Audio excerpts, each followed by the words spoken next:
Hello दोस्तों, आज हम लोग पढ़ने वाले हैं कि अवतल दर्पण से और उत्तल दर्पण से, यानी कुल मिला के मैं ये कहूँ कि दर्पण से बनने वाले प्रतिबिंब कैसे होते हैं। छोटा होता है, बड़ा होता है, या वास्तविक होता है, या उल्टा होता है। इस कॉन्सेप्ट को मैं आपको इतना आसानी तरीके से समझाने वाला हूँ कि शायद आपने इस चीज़ को समझा नहीं होगा। उसके लिए आपको 2 से 3 बातें ध्यान रखनी है और आप ऐसे क्वेश्चंस को आप चुटकियों में सॉल्व कर दोगे। और वो 2 से 3 बातें क्या हैं, चलिए मैं समझाता हूँ। तो आज का हमारा जो हेडिंग है वो हेडिंग ये है कि दर्पण से बनने वाला प्रतिबिंब, यानी दर्पण से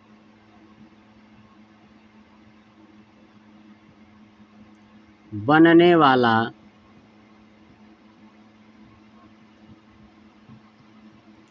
प्रतिबिंब, है ना। दर्पण से बनने वाला प्रतिबिंब, यानी अब मैं दर्पण दो, आपको मैं पीछे वीडियो में पढ़ा चुका था कि दर्पण जो है कि 2 टाइप्स के हुआ करता था, एक गोलीय दर्पण और एक समतल दर्पण। तो मैं गोलीय दर्पण क्या होता है, समतल दर्पण क्या होता है, मैं इसके बारे में डीपली बता चुका हूँ, ठीक है ना। आज हम ये जानने वाले हैं कि दर्पण से बनने वाला प्रतिबिंब जो है, यानी जो गोलीय दर्पण हुआ करता था 2 प्रकार की, एक अवतल और एक उत्तल। तो अब हम लोग पढ़ने वाले हैं अवतल। ध्यान से सुनिए, कौन सा दर्पण, अवतल, यानी अवतल दर्पण से बनने वाला प्रतिबिंब। अभी तक आप पिछला वीडियो नहीं देखे हैं कि अवतल दर्पण कैसा होता है, उत्तल दर्पण कैसा होता है, तो आप जाइए देख लीजिए। अवतल दर्पण को और किस नाम से जानते हैं, तो मैंने वहाँ पे बताया था कि अवतल दर्पण को अभिसारी के नाम से जानते हैं। कौन सा, अभिसारी। और उत्तल दर्पण को अपसारी के नाम से जानते थे। तो अब हम लोग पढ़ने वाले हैं कि अवतल दर्पण से जो बनने वाला प्रतिबिंब है वो कैसा बनेगा। तो इसके लिए मेन आपको 2 बातें याद रखनी है, ठीक। ध्यान सुनिए कि कोई भी दर्पण हो, चाहे अवतल हो चाहे उत्तल हो, अगर आपको प्रतिबिंब बनाना है तो वस्तु से, ध्यान सुनिए, वस्तु से 2 प्रकाश की किरण भेजना होगा।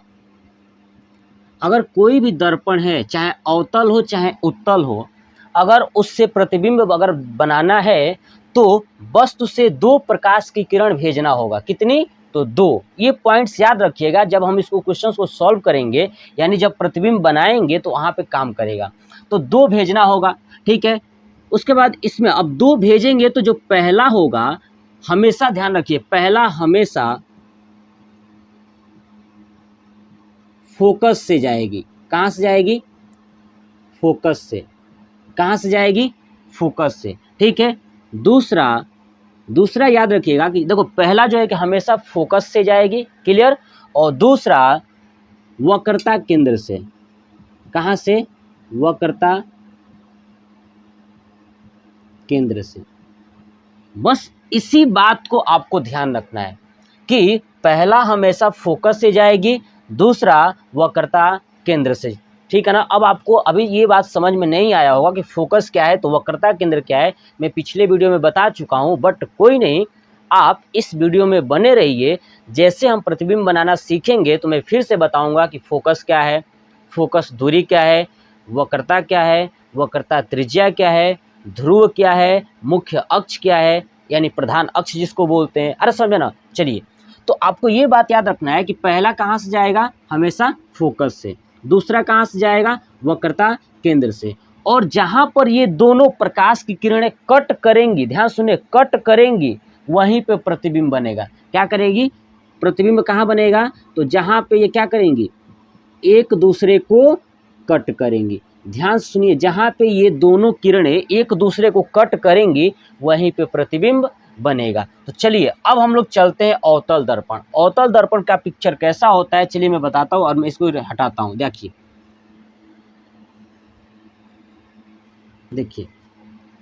अब मैं बनाने वाला हूँ अवतल दर्पण, ध्यान से सुनिएगा। देखिए अवतल दर्पण में क्या होता है कि उभरा हुआ जो भाग होता है उधर कलई किया जाता है। क्या किया जाता है? कलई। और याद करिए मैंने बताया था कि कलई जो है कि किस पदार्थ का होता है, तो सिल्वर नाइट्रेट का होता है। चलिए, जो ये गोलीय दर्पण दिख रहा है इसमें ये अवतल दर्पण है। गोलीय दर्पण में भी कौन सा दर्पण है? ये अवतल दर्पण। अवतल दर्पण के बीचों बीच से एक रेखा हम खींच देते हैं, देखिए ध्यान से, बीचों बीच से, ठीक है। इस वाले पॉइंट को बोलते हैं ध्रुव। क्या बोलते हैं? तो ध्रुव। ध्यान सुनिए, क्या बोलते हैं? ध्रुव। अब मैंने पीछे भी बताया था कि अगर ये गया हुआ है, ये कर्व्ड है यानी गोलीय है, स्फेरिकल है, अगर मैं इसको ऐसे में बना दूं, ऐसे, ध्यान से देखिए, तो क्या ये गोल बनेगा? और जब गोल बनेगा तो इसका कहीं ना कहीं केंद्र होगा, कहीं ना कहीं क्या होगा? केंद्र होगा। मान लेता हूँ कि ये केंद्र है, तो इसी केंद्र को बोलते हैं वक्रता केंद्र। क्या बोलते हैं? वक्रता केंद्र। और ध्यान सुनिए, क्या बोलते हैं? वक्रता केंद्र। मैं लिख देता हूँ यहाँ पे, वक्रता केंद्र। क्या बोलते हैं? वक्रता केंद्र। और ये क्या है? ध्रुव। तो मैं यहाँ भी लिख देता हूँ ध्रुव। क्या बोलते हैं? ध्रुव। ठीक है, ये ध्रुव है, ये क्या है? वक्रता केंद्र। अब ध्यान सुनिए, अब मैं इसको रिमूव करता हूँ, ये हटा देता हूँ, देखिए, ठीक है, ये हमारा हो गया वक्रता केंद्र। अब वक्रता केंद्र को किससे दिखाते हैं? तो आप याद रखिएगा, सी से। किससे? सी से। ध्रुव को किससे दिखाते हैं? तो पी से। किससे? पी यानी पोल, है ना। वक्रता केंद्र यानी सेंटर है, ठीक है ना। अब सुनिए, वक्रता केंद्र को सी से, ध्रुव को पी से। तो मैं यहाँ पे बताइए, ये हिंदी जो लिखा हूँ मैं, क्या वहाँ पे डायरेक्ट यहाँ पे पी लिख सकता हूँ क्या? पी, ठीक है, क्योंकि इसी को बोलते हैं ना ध्रुव।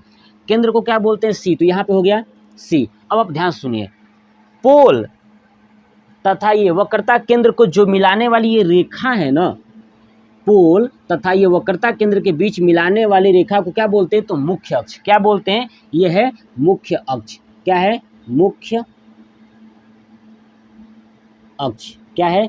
मुख्य अक्ष। ये मुख्य अक्ष वाली लाइन हो गई। अब आप सुनिए, जो ये पोल और वक्रता केंद्र है, जितना ये दूरी है इसके बीचों बीच में, यानी यहाँ पे बीचों बीच में कहीं भी अगर एक बीचों बीच पॉइंट मान लें, यानी जितना P और C के बीच की जो दूरी है, इसके बीचों बीच में जो पॉइंट्स मान लें, इसको बोलेंगे F। यानी ध्यान रखिएगा, फोकस दूरी। F क्या बोलेंगे? फोकस। यानी F का मतलब होता है, ध्यान रखिएगा, फोकस। क्या होता है?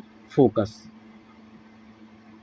क्या हो जाएगा? तो फोकस, ठीक है ना, हो जाएगा फोकस। और इसको आप हमेशा दिखाइएगा कैपिटल F से। किससे दिखाइएगा?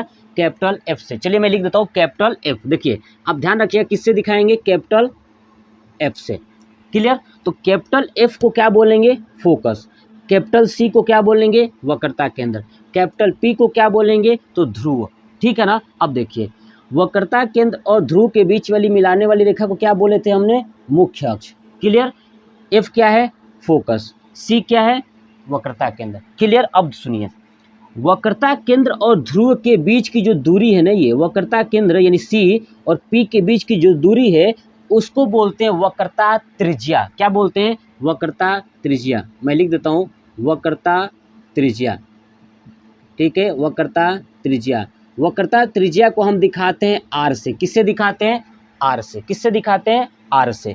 यानी वक्रता केंद्र तथा ध्रुव के बीच की दूरी को वक्रता त्रिज्या कहते हैं, और वो क्या होता है? R होता है। क्या होता है? R, capital R। ठीक है ना। अब सुनिए, उसके बाद F। F क्या है? फोकस। तो फोकस और ध्रुव के बीच की जो दूरी है ना, F और P के बीच का जो दूरी है, इसको बोलते हैं फोकस दूरी। क्या बोलते हैं? फोकस दूरी। क्या बोलते हैं? फोकस दूरी। और फोकस दूरी को दिखाते हैं स्मॉल f से। किससे दिखाते हैं? स्मॉल f से। तो अब आपको ध्यान रखना है कि स्मॉल f बराबर क्या होगा। अब आप सोचिए, स्मॉल f, मैंने बताया था कि जो जितना ये वक्रता त्रिज्या है उसकी आधी जो है फोकस है। तो f बराबर क्या हो जाएगा कि वक्रता त्रिज्या बटे 2। आधा है कि नहीं है? तो f बराबर r/2 हो जाता है, ये फोकस दूरी का मान। क्लियर ना। यानी वक्रता त्रिज्या जितना रहेगा उसका अगर आप आधा कर देते हो तो क्या निकल जाएगा? फोकस दूरी। ये बोर्ड के एग्जाम में बहुत बार पूछा है, कंपटीशन में भी पूछा हुआ है कि एक गोलीय दर्पण है जिसका वक्रता त्रिज्या 10 सेंटीमीटर है, तो बताइए फोकस दूरी कितना होगा। तो आप ध्यान सुनिएगा, वक्रता त्रिज्या जितना रहेगा उसका क्या कर दीजिएगा? आधा कर दीजिएगा, तो आपका निकल जाएगा फोकस दूरी। चलिए, अब हम लोग इस पे जानने वाले हैं कि प्रतिबिंब बनाने वाले हैं। क्या बनाने वाले हैं? प्रतिबिंब। अब देखिए, अब मैं मान लेता हूं कि ये बहुत दूर है कहीं, अनंत। कहाँ पे है? अनंत। अब सोचिए, मैं इस पे प्रतिबिंब मुझे बनाना है, तो ये देखिए पीछे कलई क्या है, तो क्या मैं इधर वस्तु को रखूंगा? नहीं रख सकता, क्योंकि इधर तो कुछ दिखेगा ही नहीं ना जी, पीछे तो कलई लगा हुआ है तो दिखेगा ही नहीं। तो हम वस्तु को इधर की तरफ रखेंगे, है ना, लेफ्ट साइड में वस्तु को रखेंगे। कहाँ रखेंगे? लेफ्ट साइड में। तो लेफ्ट साइड में जब वस्तु को रखेंगे तो आप एक बात बताइए, लेफ्ट साइड में कहाँ कहाँ वस्तु को रख सकते हैं? आप सोच के देखिए, सोचिए कि क्या मैं अनंत पे एक बार वस्तु को रख सकता हूँ? कहाँ रख सकता हूँ? अनंत पे रख सकता हूँ। दूसरा, अनंत और सी के बीच में रख सकता हूँ, है ना, अनंत और सी के बीच में रख सकता हूँ। पहले कहाँ पे रख सकता हूँ? अनंत पे। दूसरा, अनंत और सी के बीच में। तीसरा कहाँ रख सकता हूँ कि अनंत सी पे रख दूं। कहाँ पे रख दूं? सी पे। अरे समझे ना, पहला अनंत पे रख सकते हैं, दूसरा अनंत और सी के बीच में रख सकते हैं। क्लियर? चलिए, तीसरा कहाँ? सी पर रख सकते हैं। चौथा क्या रख सकते हैं? सी और एफ के बीच में रख सकते हैं। अरे समझो ना, पांचवा कहाँ रख सकते हैं? तो एफ पर रख सकते हैं। छठवां एफ और पी के बीच में रख सकते हैं। अब बताइए, क्या हम और उधर भी रख सकते हैं क्या? पोल पे तो रख नहीं सकते, तो मतलब कितने कंडीशन में वस्तु को रख सकते हैं? तो 6। कितना? 1 2 3 4 5 और 6। कितने कंडीशन में वस्तु को रख सकते हैं? तो 6। तो अवतल दर्पण में टोटल 6 प्रतिबिंब बनेंगे, ठीक है ना। पहला प्रतिबिंब कब बनेगा? यानी जब वस्तु को अनंत पर रखेंगे। कहाँ रखेंगे? अनंत पर। दूसरा, अनंत और सी के बीच में। तीसरा, सी पर। चौथा, सी और एफ पर, ठीक है। पांचवा, एफ पर। छठवा, एफ और पी के बीच में। तो चलिए अब रखें, जो पहला रखे हैं ना, तो यही लिखेंगे। पहला कंडीशन क्या हो गया कि जब वस्तु अनंत पर हो, यानी जब वस्तु को कहाँ रखते हैं? अनंत पर रखते हैं। तो चलिए, अनंत पे रखा हुआ हूं, तो मैं देखता हूं कि प्रतिबिंब कैसे बनेगी। अब इसको मैं हटा देता हूं, ध्यान से देखिएगा। ये मैं रिमूव कर रहा हूं थोड़ा सा, देखिए, ठीक है, ये हट गया। चलिए, अब आपको दिख रहा है कि वस्तु को कहाँ रखा है मैंने? अनंत पे। जब वस्तु अनंत पे है, तो मैंने अभी इसके पीछे बताया था कि आपको 2 चीज़ें याद रखना है कि पहला, प्रकाश की किरण कहाँ जाएगी? तो फोकस से जाएगी। क्लियर ना? और दूसरा कहाँ से जाएगी? तो वक्रता।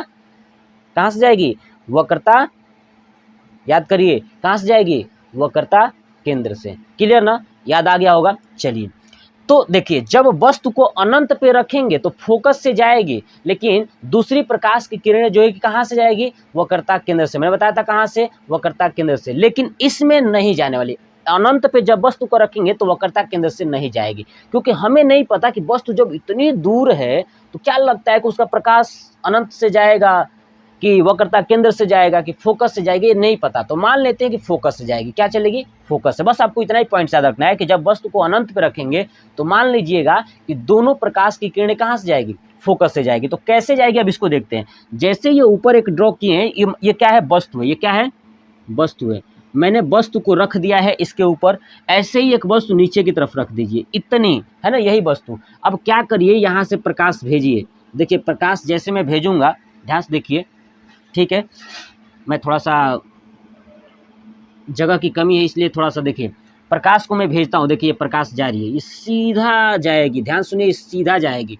सीधा क्यों जाएगी? ध्यान सुनिए, ये मुख्य अक्ष के समांतर ही प्रकाश की किरणों को भेज रहे हैं। तो आप जब लिखेंगे बोर्ड में, ठीक है ना, कि जब वस्तु अनंत पर हो तो क्या लिखेंगे कि जब प्रकाश की किरण को, ठीक है ना, जब किसी वस्तु को लिखेंगे कैसे कि जब किसी वस्तु को अनंत पर रखा जाए तथा आने वाली प्रकाश की किरणें मुख्य अक्ष के समांतर, देखिए ये मुख्य अक्ष है ना, मुख्य अक्ष के समांतर हो, तो देखिए इससे टकरा रही है ना, तो परावर्तन के पश्चात फोकस से गुजर जाती है। देखिए, फोकस से गुजर जाती है, परावर्तन के पश्चात फोकस से गुजर जाती है, तथा दूसरी आने वाली प्रकाश की किरणें परावर्तित होकर ये भी कहाँ से चली जाती हैं?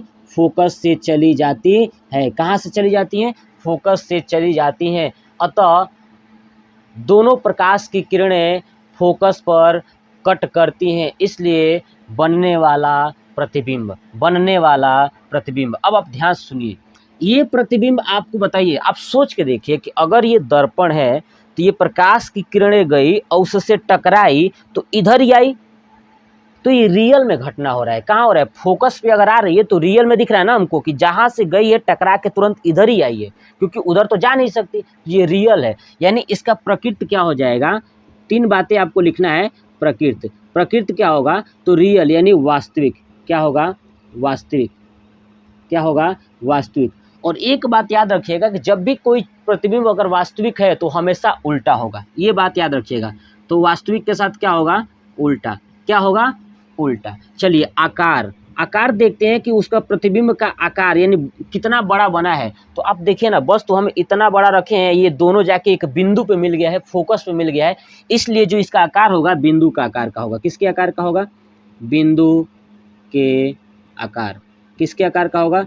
बिंदु के आकार का। अरे समझ में ना? अब देखिए कहाँ पे मिला है, यानी स्थिति, इसकी स्थिति बताइए।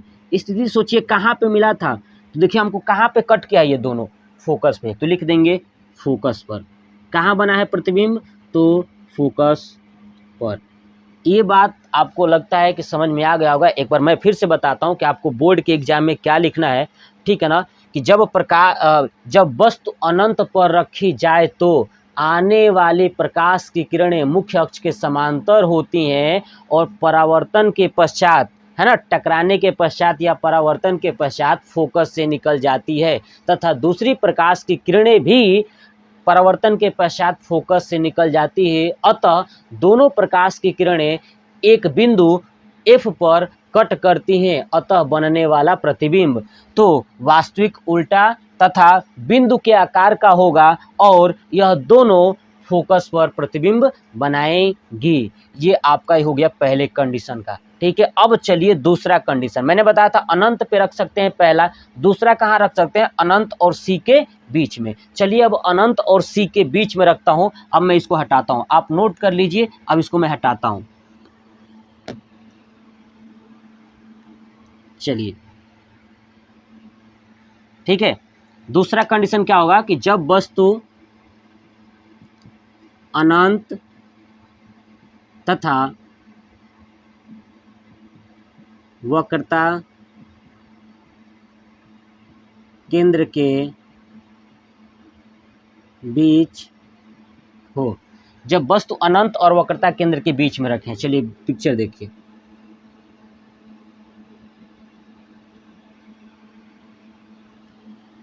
देखिए ये क्या है?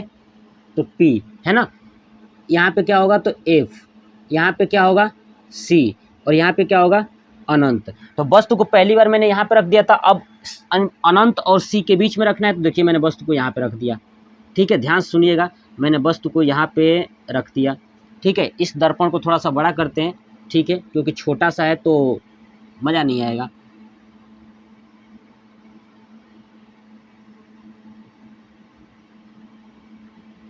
ठीक है, देखिए वस्तु को मैंने रख दिया। याद करिए पहला कंडीशन यही था कि वस्तु प्रकाश की किरण कहाँ से जाएगी? फोकस से। तो चलिए इसको टकराते हैं और फोकस से लेके चले जाते हैं। चला गया है ना, फोकस से चली गई। चलिए दूसरा क्या था? याद करिए दूसरा क्या था? तो दूसरा हमेशा था कहाँ से जाएगी? केंद्र से जाएगी। कहाँ से? तो वक्रता केंद्र से। अब यहाँ से वक्रता केंद्र वाला स्टार्ट हो जाएगा, क्लियर ना? चलिए अब लेके चलता हूँ, देखिए यहाँ से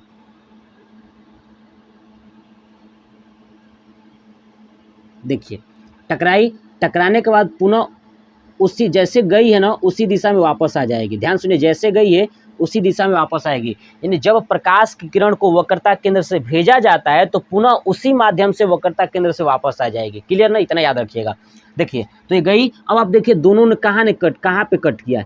इस पे। तो हमको दिख रहा है कि ये F और C के मतलब F के बाद कट किया है, मतलब मान लेता हूँ कि F और C के बीच में कट किया है। तो जब F और C के बीच में कट किया है तो देखिए वस्तु जो रखे हैं ना, वस्तु को मान लीजिए ये A है, ये क्या है? B है। A है और B है। देखिए ये मुख्य अक्ष पे वस्तु को रखा गया है, तो यहाँ पे कट किया है। तो इसको भी अगर आप सीधा इसे खींचेंगे मुख्य अक्ष से तो ये हो जाएगा तीर, यहाँ पे हो जाएगा। देखिए ये A है तो यहाँ पे लिख दीजिए A डैश।